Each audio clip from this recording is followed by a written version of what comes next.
Brains are the mass production. The mass production is the duplication of the model. So, batag usato may soon, Xerox copy ta sa Ginoo, no?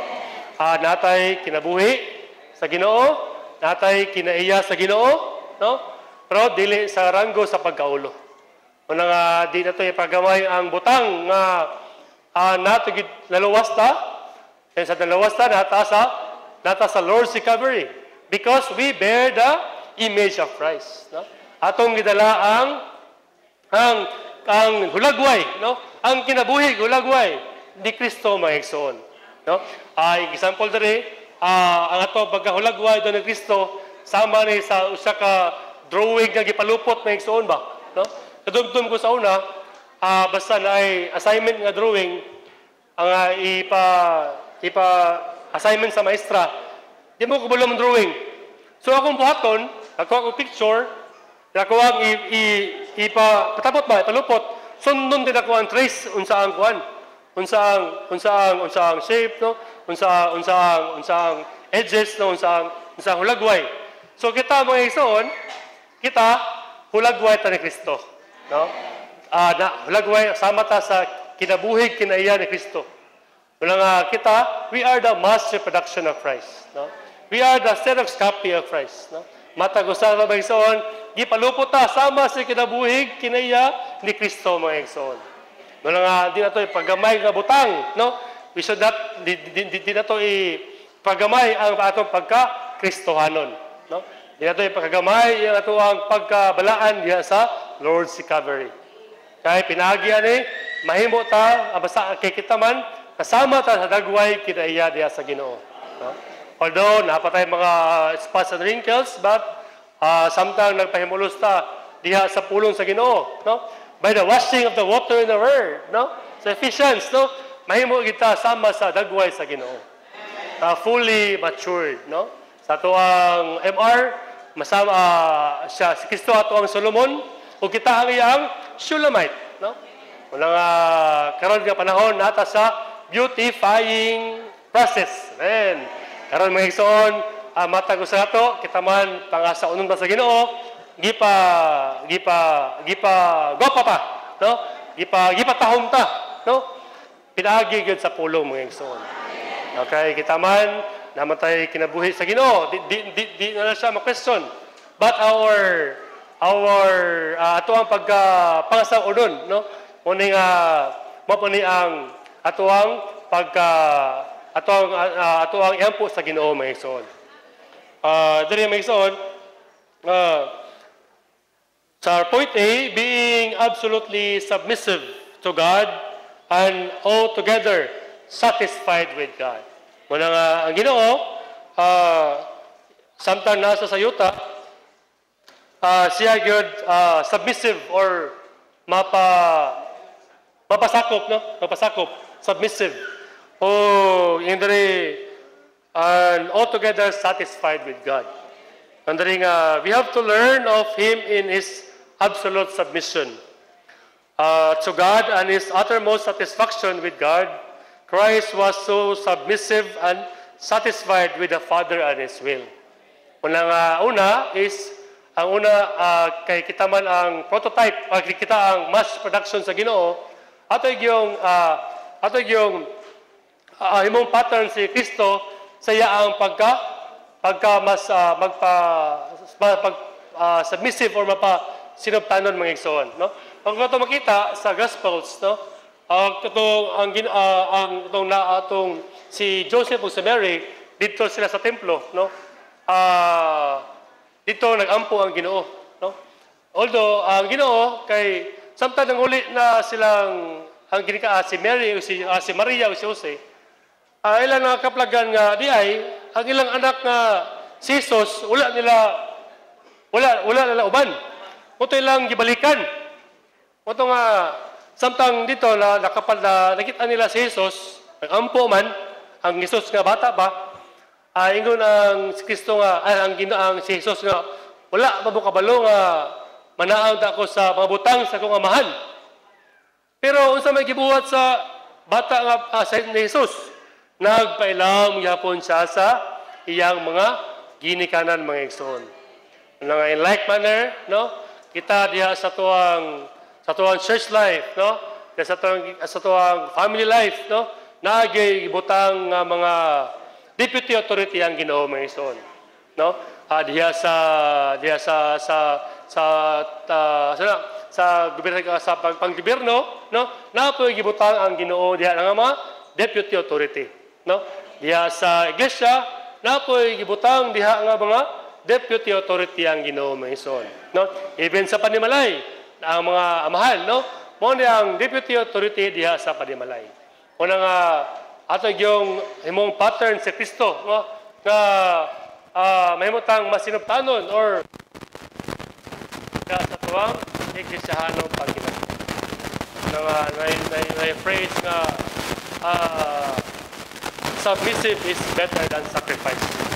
Submission, obedience is better than sacrifice. Salamat sa Ginoo may soon nga mo ni ang unang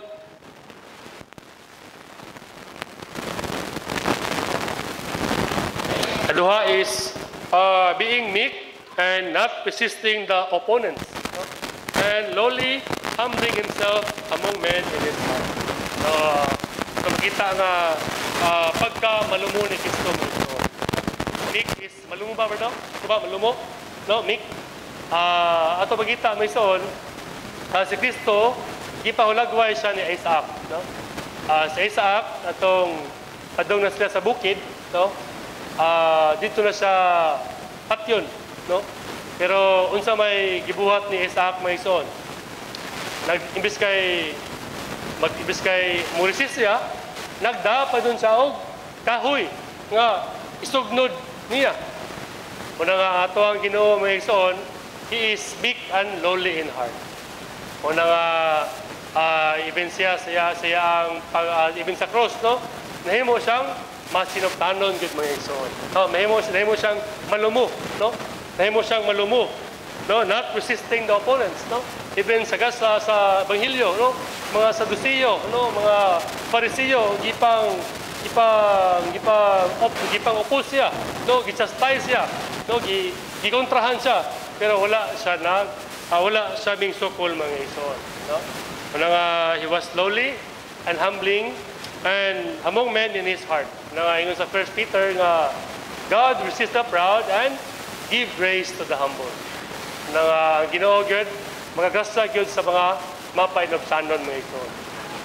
Salamat sa Ginoo nga sa Roman numeral 4 ingon diri nga regarding his believers as member of his body, his body and his duplication. Ingon diri sa point answering his call in their heart and coming to him bodily mga igsoon. Ingon man diri mga igsoon nga sa Romans ingon diri nga amen. Ingon diri nga sa Romans ingon diri sa answering his call in his heart. The Lord's believers answer his call in their heart and come to him bodily. To come to him bodily means that our entire being has to come to him. This is why Paul charges us in Romans 12:1 to present our bodies to the Lord as a living sacrifice. Ingon diri sa Romans 12:1 nga may your spirit, soul, and body be preserved complete. Even to present our body. Diya sa mga panagkatigo mga igsoon, no? Always present kita mga igsoon, no? Ingon ang Ginoo nga ingon ang igsoon nga diya sa mga panagkatigom ang Ginoo naa siya heavenly checking of attendance mga igsoon. Bata gusto nato, no? Naagita diha sa mga panagkatigom, no? Ang atong espiritu kalagog lawas mga igsoon, no? Naagyo diha sa mga panagkatigom, no? Naagita always present kita sa mga panagkatigom. Kaya diha sa mga panagkatigom diha ta masuplayan mo. Kailan ko nga sa eskwela pa may dili gid kay sa anak sa ito yang kuan is unreasonable. Pero yung paaway sa para mapasar lang sa subject is attendance mga isuon. Attendance ay paaway ba? No? Una nga in like manner, although there is a church life, no, always present kita mga isuon. No? Kung present ka sa mga panagkatigom, our spirit and our soul must be also present. No? Nagad sa panagkatigom mga isuon. Basit ba physically present but spiritually absent. No, nga diha sa panagkatigom ison, no? Ato yung bansayon nga nagyud ta diha sa espiritu may ison, no? Physically present, no? And spiritually present and mentally present. No? Nga adlaw-adlaw na kinahanglan kita pagbansayon may ison.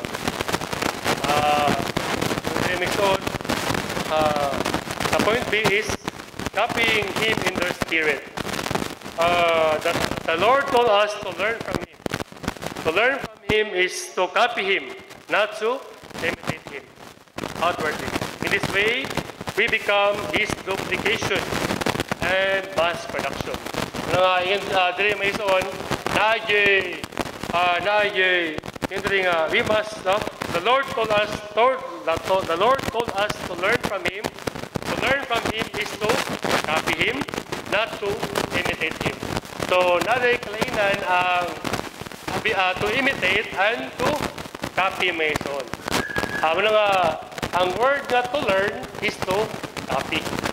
Ang word nga imitate is outwardly ra, no? Parang gawaston ra mga igsoon ba.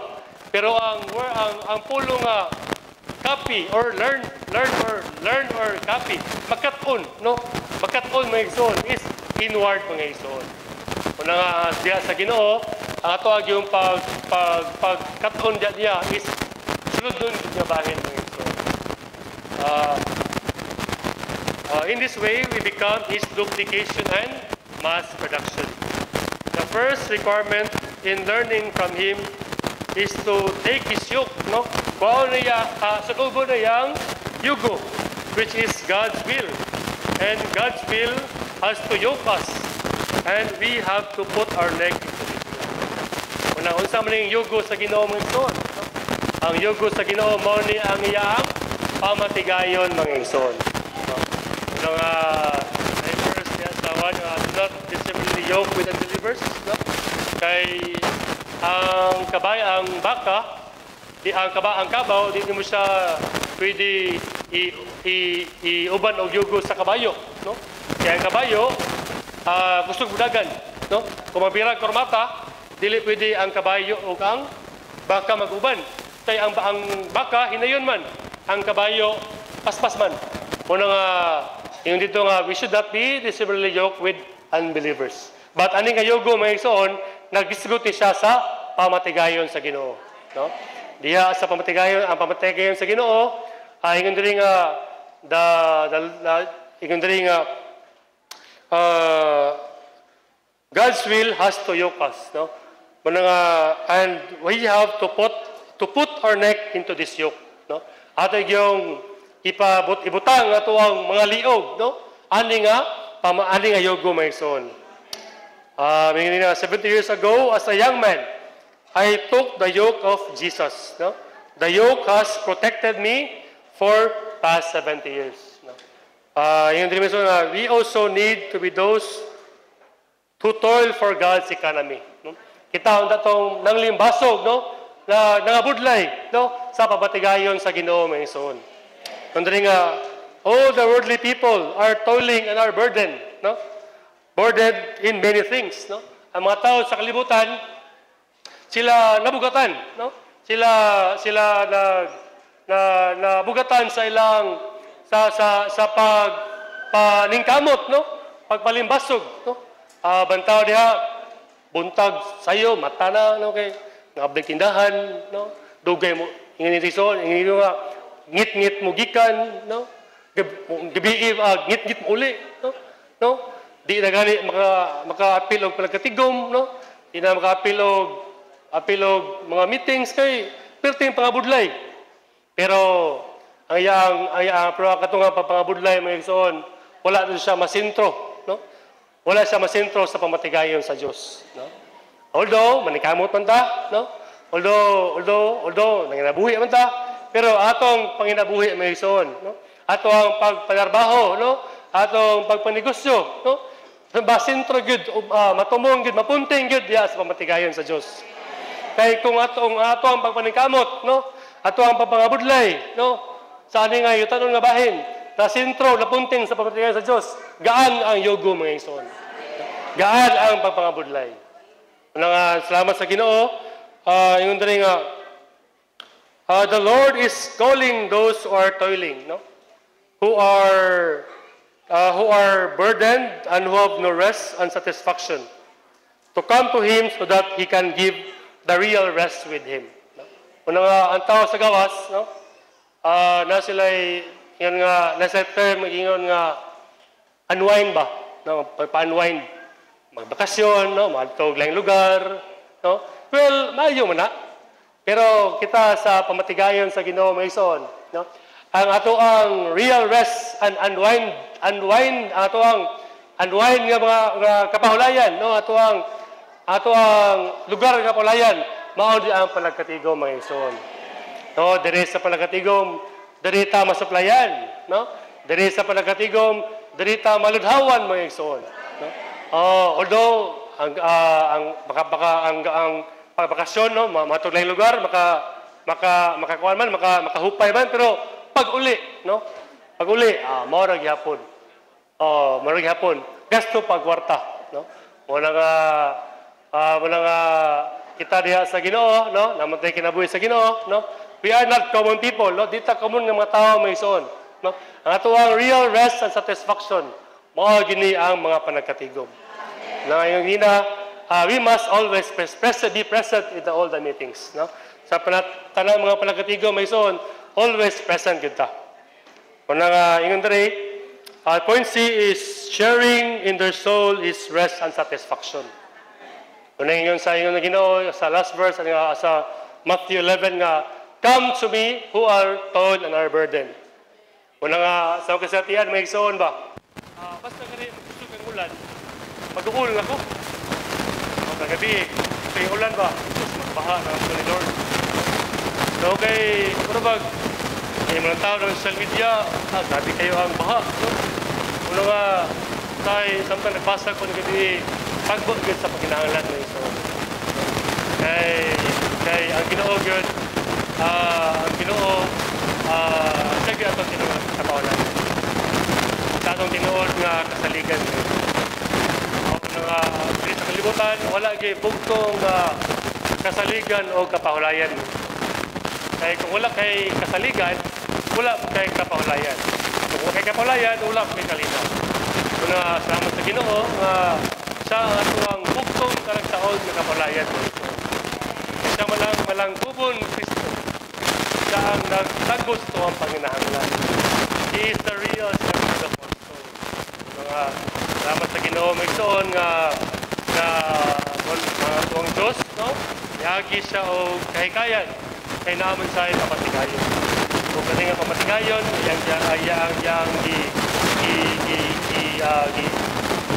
gipambit para ato siyang makinati sa tuwang tagsa-tagsang kinabuhi sa tuwang iglesiyahanong kinabuhi mga igsoon.